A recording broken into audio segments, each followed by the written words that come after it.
This young girl was humiliated, kicked out of an airport, and left stranded, all because of who she was. The staff thought they could get away with it, until her father arrived. What happened next sent shockwaves through the entire airport, and the consequences were swift. This is a story you won't believe until you see it. Stay tuned. Don't forget to subscribe to Racism Watchdog and turn on notifications to follow this powerful story and stay updated on the next chapter. The airport buzzed with movement, a sea of travelers weaving through terminals, eager to reach their destinations. Among them was 14-year-old Maya Carter, standing in line at security with her boarding pass clenched tightly in her small hand. This was her first time flying alone. Her parents had triple-checked everything before dropping her off. Boarding pass, ID, itinerary, even emergency cash, ensuring that nothing could go wrong. Or so they thought. Maya had passed through security without issue. Shoes off, laptop out, liquids in a plastic bag. The TSA agents barely looked at her as they waved her through. But the trouble started when she reached the gate. A woman in a pressed navy blue uniform glanced at Maya's boarding pass, her brows knitting together. Then she shook her head, expression shifting into one of cold detachment. She hummed, lips pursing. Looks like there's an issue with your ticket. Maya blinked. What issue?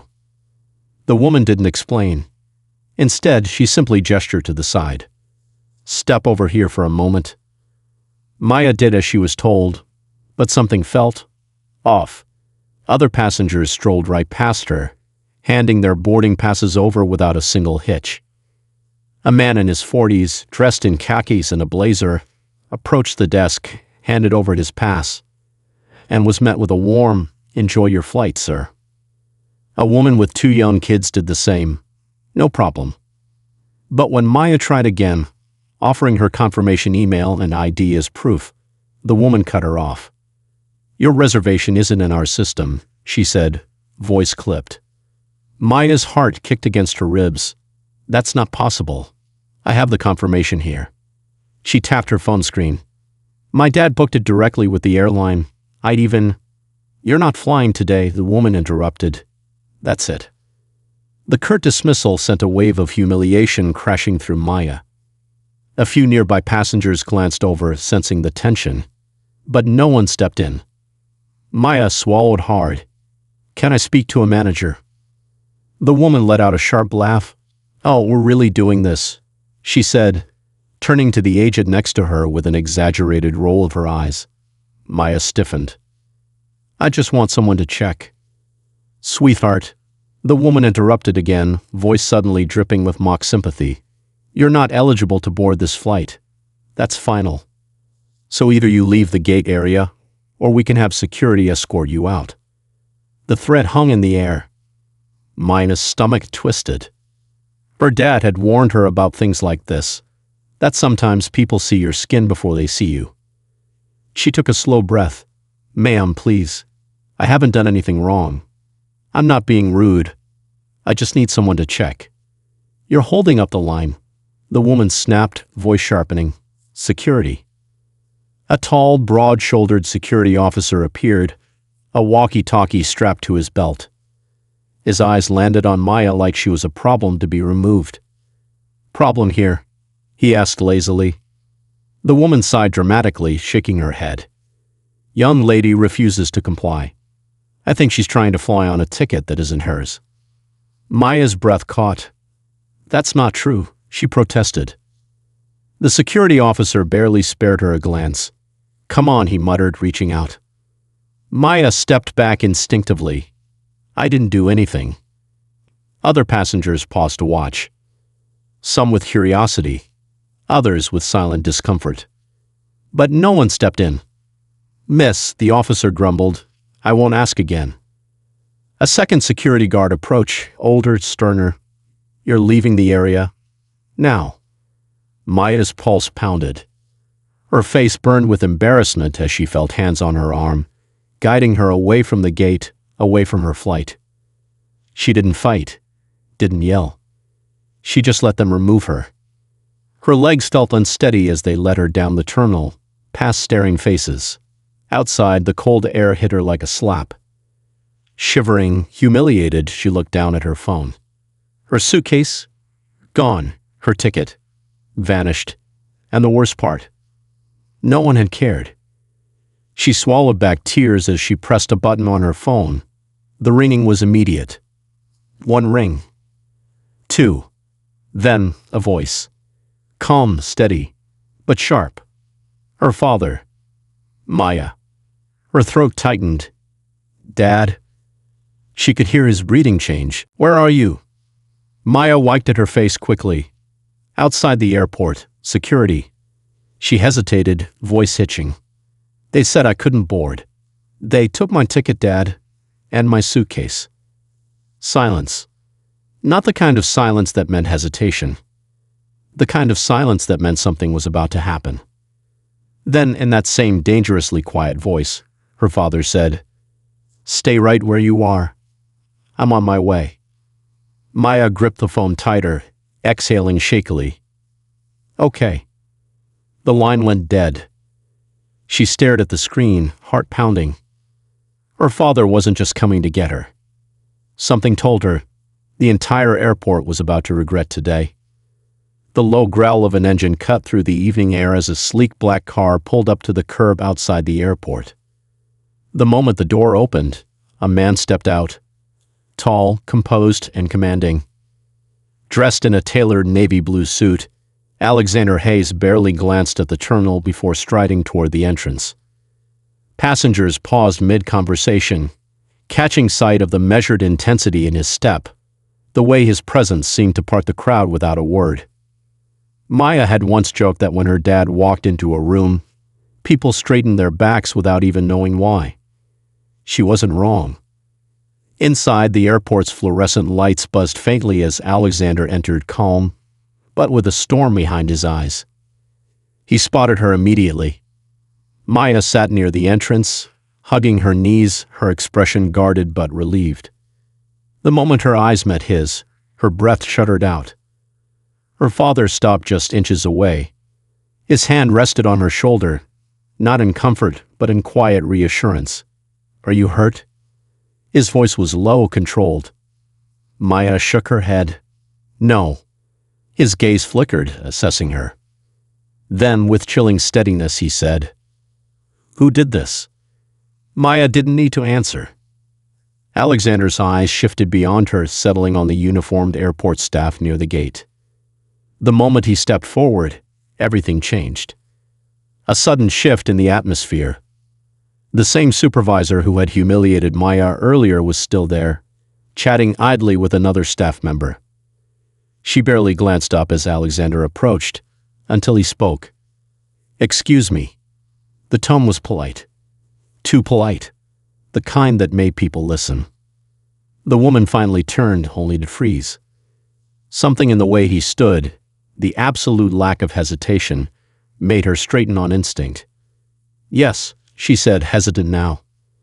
Alexander didn't blink.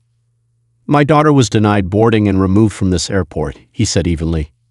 I'd like to know why. The woman blinked rapidly. She forced a tight smile.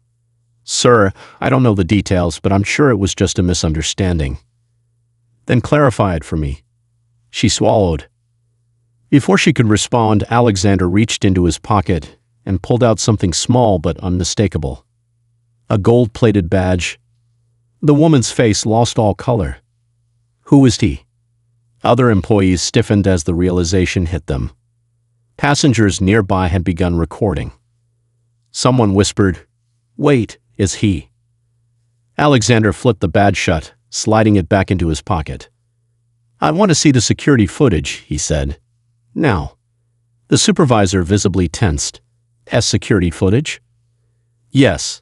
His expression remained unreadable. And the flight logs. The airport manager had now taken notice. A short, balding man in a wrinkled suit hurried over. Sir, he said quickly, if there's been an issue, I assure you we'll look into it. I'm not asking. Alexander interrupted, his voice sharp. The manager flinched. Passengers had stopped moving altogether, drawn to the tension. A few security guards stepped forward, recognizing that something was happening, but unsure of what. Then, a new voice. "What seems to be the issue here?" It was one of the senior executives of the airport, a woman in her 50s with an air of authority. She looked from the terrified gate agent to Alexander. And then, in a slow dawning horror, she recognized him. "Mr. Hayes," she breathed. Whispers erupted, because now more than a few people realized who he was. Alexander's reputation preceded him. A former federal investigator, now an elite corporate attorney specializing in civil rights violations. He didn't just fight cases, he won them. He was the man corporations feared. And now the entire airport staff realized they had just messed with the wrong person. The airport executive went pale. "Sir," she started, "I deeply apologize for whatever has happened. But if you could give us just a moment to—" "Don't waste my time," Alexander cut in. "Show me the security footage." The executive hesitated. The passengers had their phones raised. Everything was on record. She knew stalling wouldn't save them. Her nod was almost mechanical. "Right this way." The supervisor, the same one who had smirked at Maya, was visibly shaking. Inside the security office, the footage played on the screen. It showed everything. Maya checking in, the agent dismissing her without checking the system, other passengers boarding without issue, security removing her despite her cooperation. Alexander watched in silence. The room itself felt like it had lost oxygen. When the footage ended, he turned to the airport executive. His voice was deceptively calm. "You have two options," he said. The executive swallowed. "One," he continued, "I file a high-profile lawsuit against this airport for racial discrimination, unlawful removal of a minor, and emotional distress." The manager made a strangled sound. "Or two," Alexander said, "you rectify this mistake immediately." The entire staff stood frozen. The supervisor couldn't even meet his gaze. Alexander let the weight of his words settle. Then he leaned in just slightly. "Choose wisely." The tension in the small security office was suffocating. Nobody spoke. The airport executive, now visibly shaken, hesitated before reaching for the phone. Alexander didn't move, he just watched. 2 minutes later, the airport manager arrived. A short, balding man in a suit slightly too big. He stepped inside, wiping sweat from his forehead. He already knew. He had seen the footage. And he had already been informed that this situation was about to explode. He opened his mouth to speak. And then the door swung open again. A new figure entered. The CEO of the airline. Silence choked the air. The CEO, a tall, stern woman in her 50s, didn't waste time. She took one look at the footage still playing on the screen and turned to her staff. "Is this real?" she demanded. Nobody answered. Her eyes flashed with fury. "Answer me." The supervisor, the same one who had humiliated Maya, was now trembling. Aye, she stammered, her voice barely above a whisper. We thought." "You thought WHAT?" the CEO snapped. A beat of silence. The CEO's eyes locked onto the manager. "Her ticket," she said, her voice deadly calm. "Was it valid?" The manager hesitated. Then slowly he nodded. A sharp gasp came from one of the passengers outside, still filming the commotion through the glass walls. Alexander's expression didn't change. Maya, standing beside him, tightened her grip on his hand. Alexander exhaled slowly. Then he stepped forward. "Let me be absolutely clear," he said, his voice cutting through the room like ice. "My daughter was targeted. She was humiliated, mistreated, and physically removed from an airport, for no reason." The CEO didn't argue. She knew. Everyone knew. "I want the names of every staff member involved," Alexander continued. "Right now." The supervisor made a choking sound. "Mr. Hayes," the CEO said quickly, trying to salvage the situation. We take full responsibility. No. The single word froze the room. There will be no corporate statements. No quiet settlements. No internal apologies. Alexander turned to Maya. My daughter deserves justice, and I won't leave until she gets it. The CEO looked shaken. The airport manager swallowed hard. And then, as if on cue, phones started buzzing. The whispers outside grew louder. And then from somewhere in the terminal someone gasped. Passengers glanced at their screens. A news alert flashed across social media. Breaking in U.S. Racial discrimination at major U.S. airport. Passenger denied boarding, escorted out for no reason. Live footage from inside the airport was spreading. The videos of Maya's removal. The security footage leaks. People were already calling for action. The airport's reputation was crumbling in real time. The CEO paled. Alexander didn't even need to say anything. The damage was already done. The airport director himself now arrived, his face dripping with anxiety. Mr. Hayes, he started, breathless. Please, we understand the severity of this situation. Do you? Alexander cut in, his tone lethal. The director winced. We're terminating the employees involved, he announced quickly. The supervisor let out a strangled sound. Wait, you're firing them? Alexander asked, his voice steady. Yes, the CEO confirmed, steeling herself. The supervisor's face went ghost white. Security stepped forward. You can collect your belongings, one of them told her. You're done here. Her mouth fell open. The very same walk of shame she forced Maya into, now it was hers. One by one, the employees who mistreated Maya were escorted out. And the entire airport watched. The CDO turned back to Alexander.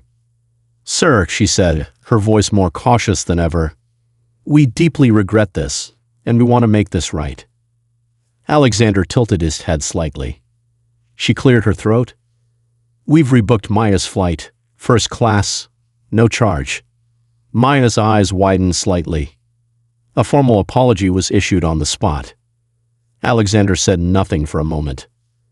Then finally he nodded once. Let's go, he murmured to Maya. She hesitated, glancing back. The supervisor, now fired, stood frozen, eyes darting across the airport, watching her. Watching the consequences finally land. Maya didn't say a word. She just walked past them. As Maya walked toward the first-class boarding line, her father beside her, she couldn't help but steal one last glance back. The staff who had treated her like she was nothing now stood pale-faced, horrified at what they had done. Passengers watched in awe as she stepped forward, finally treated with the dignity she deserved. As she disappeared down the jet bridge, the screen cuts to black. What would you have done if this was your child? Let's make sure no one goes through this again. Share this story.